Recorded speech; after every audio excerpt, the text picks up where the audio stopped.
के यशस्वी एवं कर्मयोगी मुख्यमंत्री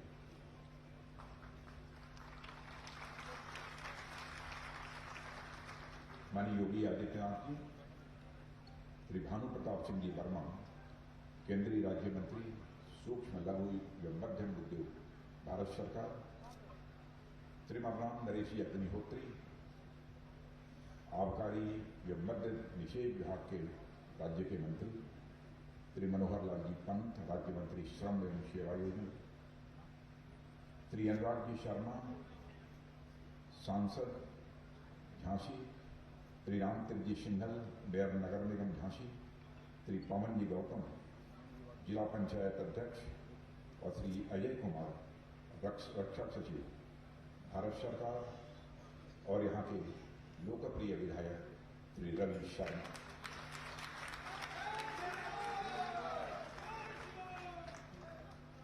उत्तर प्रदेश सरकार एवं रक्षा मंत्रालय के सभी अधिकारीगण, कला मंच से संबंधित देवियों एवं सज्जनों और यहाँ पर उपस्थित हमारे शौर्य और पराक्रम की धरती झांसी के मेरे सम्मानित बहनों एवं भाइयों, झांसी के वीर भूमि पर आयोजित यह राष्ट्र रक्षा समर्पण पर्व देश की रक्षा के प्रति हमारे संकल्प और समर्पण के साथ साथ भारतवासियों की शौर्य, पराक्रम, त्याग और बलिदान की अद्भुत परंपरा का यह उत्सव है। और मैं आभार व्यक्त करना चाहता हूं उत्तर प्रदेश के मुख्यमंत्री माननीय योगी आदित्यनाथ जी के प्रति। इस राष्ट्र रक्षा संकल्प पर्व का आयोजन करने में उत्तर प्रदेश सरकार का जितना सहयोग प्राप्त हुआ है उसकी जितनी भी प्रशंसा की जाए वह कम है। इसके लिए मैं उनके प्रति, उनकी सरकार के प्रति आभार व्यक्त करना चाहता हूं। यह पर्व साथियों जहां हमें भारत की गौरव गाथा से जोड़ता है, देश की स्वाधीनता के लिए हुए संग्रामों से जोड़ता है, वहीं भारत की आजादी के अमृत महोत्सव से भी यह जुड़ा हुआ है। साथियों, जिस झांसी की जिस शौर्य भूमि पर आयोजन किया जा रहा है उसके कण कण महारानी लक्ष्मीबाई की बहादुरी और बलिदान की यशोगाथा से जुड़ा हुआ है। इसलिए मैं बड़ी श्रद्धा के साथ शीश झुकाकर महारानी लक्ष्मीबाई के राष्ट्र प्रेम, शौर्य और साहस के बलिदान का स्मरण करता हूं और साथ ही उनकी स्मृति को भी मैं नमन करता हूं। साथियों, इस मौके पर मुझे महारानी लक्ष्मीबाई को समर्पित एक कविता की पंक्तियां याद आ रही हैं। गुमी हुई आजादी की, गुमी हुई आजादी की कीमत सबने पहचानी थी, दूर फिरंगी को करने की सबने मन में ठानी थी, चमक उठी संसद दामन में वह तलवार पुरानी थी, खूब लड़ी मर्दानी वह तो झांसी रानी। हिंदी की प्रख्यात कवि जिनका आप सबने नाम सुना होगा और प्राइमरी स्कूल और जूनियर हाई स्कूल में उनकी कविताओं को भी आपने पढ़ा होगा, सुभद्रा कुमारी की चौहान। यह कविता हर भारतवासी को आज भी रोमांचित कर देती है मेरे बहनों भाइयों। और लक्ष्मीबाई का जीवन भले ही लंबा नहीं था, मगर अपने पराक्रम और बलिदान से उन्होंने जीवन को बड़ी बुलंदी तक पहुंचाया था। आप जानते हैं, भारत के प्रथम स्वतंत्रता संग्राम में महारानी लक्ष्मीबाई का योगदान अतुलनीय है। जब अंग्रेजी हुकूमत के सामने एक के बाद एक देशी रियासतें घुटने टेक रही थी, तो महारानी लक्ष्मीबाई ने साफ कह दिया था, मैं किसी भी सूरत में अपनी झांसी को नहीं दूंगी। ऐसी वीरांगना की धरती यह झांसी है।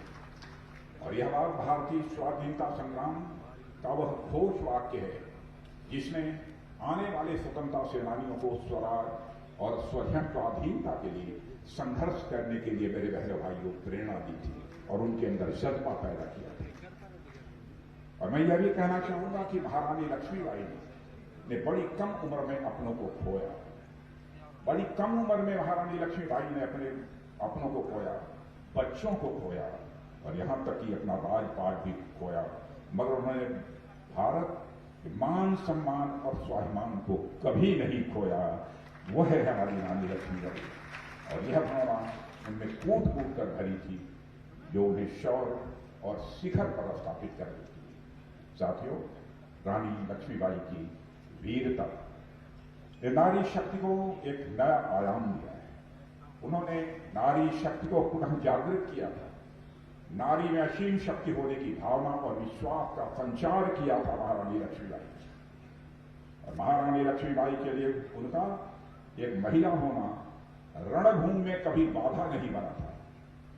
नारी के अबला होने के विचार को हमारे समाज में बहुत लोग मान्यता दे रहे हैं, मगर उन्हें महारानी लक्ष्मीबाई, अवंतीबाई, झलकारी बाई जैसी वीरांगनाओं के शौर्य और पराक्रम को देखना चाहिए, जिन्होंने रणभूमि में बहादुरी का बेमिसाल परिचय दिया।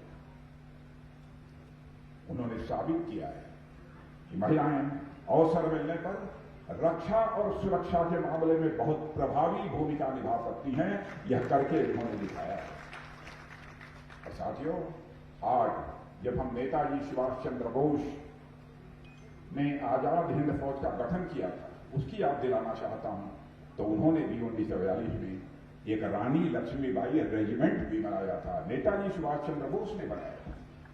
नेताजी सुभाष चंद्र बोस भी यह मानते थे कि आजादी की लड़ाई आधी आबादी की भागीदारी के बिना अधूरी है। इसीलिए उन्होंने अपनी एक बटालियन का नाम, एक रेजिमेंट का नाम रानी लक्ष्मीबाई के नाम पर रखा था। दुर्भाग्य से आजादी के बाद महिलाओं को राष्ट्र रक्षा के काम में बहुत सक्रिय भागीदारी निभाने का मौका नहीं मिला, मगर अब हालात बहुत तेजी से बदल रहे हैं। और मैं आपको बताना चाहता हूं, जब से प्रधानमंत्री से नरेंद्र मोदी जी ने शासन बागडोर संभाली है, महिलाओं की हर हमारे फोर्स में भागीदारी बढ़ रही है, चाहे आर्मी हो, चाहे एयरफोर्स हो, चाहे वो नेवी हो। और जब मैं देश का गृह मंत्री था, तो मैंने एक एडवाइजरी भी सभी राज्यों को जारी की थी कि सभी राज्यों को यह प्रयत्न करना चाहिए कि पुलिस के अंदर भी कम से कम 33% महिलाओं का प्रतिनिधित्व होना चाहिए था, होना चाहिए। यह आदेश हमने उस समय जारी किया था। पैरामिलिट्री फोर्सेज में महिलाओं का प्रतिशत हमारी इस एडवाइजरी जारी करने के बाद बढ़ा है। और मुझे खुशी है यह कहते हुए कि हिंदुस्तान के कई राज्यों में भी पुलिस फोर्स में महिलाओं का प्रतिशत तेजी के साथ बढ़ रहा है। अब सेना में भी महिलाओं के लिए हर बंद दरवाजे खोले जा रहे हैं।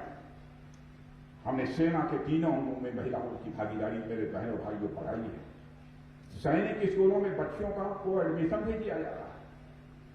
अब तो पुणे में मौजूद भारत के सबसे प्रतिष्ठित सैन्य प्रशिक्षण संस्थान नेशनल एकेडमी में भी महिलाओं के लिए खोल दिया गया है। यही तो वीरांगना रानी लक्ष्मीबाई के प्रति सचमुच हमारी सच्ची श्रद्धांजलि हो। आप सबको यह जानकर हैरानी होगी, पिछले दिनों एनडीए में दाखिले के लिए देश भर से 2 लाख लड़कियों ने प्रवेश परीक्षा दी।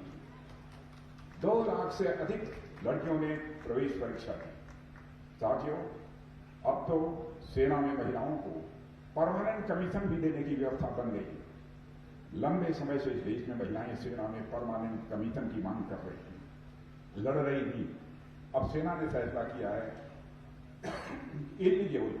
योग्य महिला अधिकारी जो मेरिट में क्वालिफाई करेगी, अब उन्हें परमानेंट कमीशन दे दिया जाएगा। और महिला सशक्तिकरण का इससे अच्छा, इससे बढ़िया और क्या दूसरा कोई उदाहरण हो सकता है।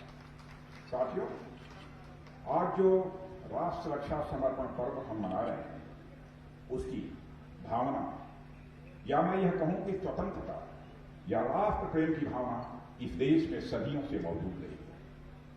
मैं याद दिलाना चाहता हूं, वह राष्ट्र रक्षा का ही भाव था जिसने आचार्य चाणक्य को आक्रांताओं के खिलाफ चंद्रगुप्त को लड़ने के लिए तैयार किया था। वह राष्ट्र रक्षा का ही भाव था जिसने आचार्य चाणक्य को आक्रांताओं के खिलाफ लड़ने के लिए चंद्रगुप्त को तैयार किया था। वह राष्ट्र रक्षा का ही भाव था जिसने महाराणा प्रताप को मुगलों की अधीनता कभी न स्वीकार करने की प्रेरणा दी थी। और उसी राष्ट्र रक्षा के भाव ने छत्रपति महाराज शिवाजी को महाराष्ट्र के साथ साथ समग्र राष्ट्र के बारे में चिंतनशील बनाया था। इसी तरह न जाने ऐसे कितने हमारे राष्ट्र नायक हैं जिन्होंने देश की आजादी के लिए संघर्ष किया और अपने प्राणों तक का बलिदान देने में उन्होंने रंच मात्र भी संकोच नहीं किया। मेरे बहनों भाइयों, आज जब हम सभी यहाँ एकत्र होकर राष्ट्र रक्षा समर्पण का पर्व मना रहे हैं, तो यह पर्व हमें इसका अवसर भी देता है कि हम एक पल ठहर कर अपनी अब तक की यात्रा पर विचार करें। हम देखें कि अपनी आजादी से लेकर अब तक हमने क्या उपलब्धियां हासिल की हैं, विकास पथ पर हम कितनी दूरी तक हम आगे बढ़े हैं और अभी हमें और कितनी यात्रा तय करनी है, और हमारे पूर्वजों ने इस देश के लिए क्या किया है, उससे सीख लेते हुए अपने भविष्य की राह हमें और आपको मिलकर ही प्रशस्त करनी होगी।